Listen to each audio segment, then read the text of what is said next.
ಸ್ವಾತಂತ್ರ್ಯ ದಿನಾಚರಣೆಗೂ ಮೊದಲು ಬಿಜೆಪಿಯಿಂದ ಭಾರತದಾದ್ಯಂತ ಹರ್ ಘರ್ ತಿರಂಗ ಅಭಿಯಾನ. ಎಲ್ಲರಿಗೂ ಟೊಪ್ಪಿ ಕನ್ನಡ ಟಿವಿ ಯೂಟ್ಯೂಬ್ ಚಾನಲ್ಗೆ ಸುಸ್ವಾಗತ ಅಂತ ಹೇಳ್ತೀವಿ.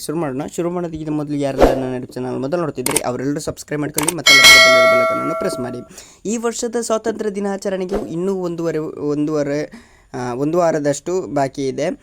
ಇದಕ್ಕೂ ಮುಂಚಿತವಾಗಿ ಕಾರ್ಯಕ್ರಮವನ್ನು ಆಯೋಜಿಸಲು ಪ್ರಧಾನಮಂತ್ರಿ ನರೇಂದ್ರ ಮೋದಿ ನೀಡಿರುವ ಕರೆಯನ್ನು ಅನುಸರಿಸಿ ಮುಂದಿನ ವಾರ ಭಾರತೀಯ ಜನತಾ ಪಕ್ಷವು ರಾಜ್ಯದಾದ್ಯಂತ ಹರ್ ಘರ್ ತಿರಂಗ ಅಭಿಯಾನ ಪ್ರಾರಂಭಿಸಲು ಸಿದ್ಧವಾಗಿದೆ.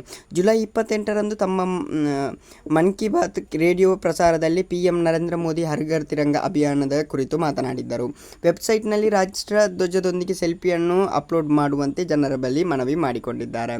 ಪ್ರಧಾನಮಂತ್ರಿ ಮೋದಿ ಅವರು ಹರ್ ಘರ್ ತಿರಂಗ ಅಭಿಯಾನವು ಕಳೆದ 2 ವರ್ಷಗಳಲ್ಲಿ ರಾಷ್ಟ್ರೀಯ ಆಂದೋಲನವಾಗಿ ವಿಕಾಸಗೊಂಡಿದ್ದು, ರಾಷ್ಟ್ರದ ಉದ್ದಗಲಕ್ಕೂ ಇರುವ ಪ್ರತಿಯೊಬ್ಬ ಭಾರತೀಯನಲ್ಲೂ ಮೂಲಭೂತ ಏಕತೆಯನ್ನು ಜಾಗೃತಿಗೊಳಿಸಿದೆ. ಈ ಆಂದೋಲನವನ್ನು ಮತ್ತಷ್ಟು ಹೆಚ್ಚಿಸಲು ಮತ್ತು ಮತ್ತೆ ಅದೇ ಉತ್ಸಾಹದಿಂದ ಭಾಗವಹಿಸಲು ನಾನು ಎಲ್ಲ ನಾಗರಿಕರಲ್ಲಿ ಮನವಿ ಮಾಡುತ್ತೇನೆ ಎಂದು ಗೃಹ ಸಚಿವ ಅಮಿತ್ ಶಾ ವಿನಂತಿಸಿದ್ದಾರೆ. ಪ್ರಧಾನಿ ನರೇಂದ್ರ ಮೋದಿ ಅವರು ಜುಲೈನಲ್ಲಿ ತಮ್ಮ ಮನ್ ಕಿ ಬಾತ್ ಕಾರ್ಯಕ್ರಮದ 112ನೇ ಆವೃತ್ತಿಯಲ್ಲಿ ಹರ್ ಘರ್ ತಿರಂಗ ಕಾರ್ಯಕ್ರಮ ರಾಷ್ಟ್ರೀಯ ಹಬ್ಬವಾಗಿ ಆಚರಿಸಲು ಕರೆ ನೀಡಿದ್ದಾರೆ.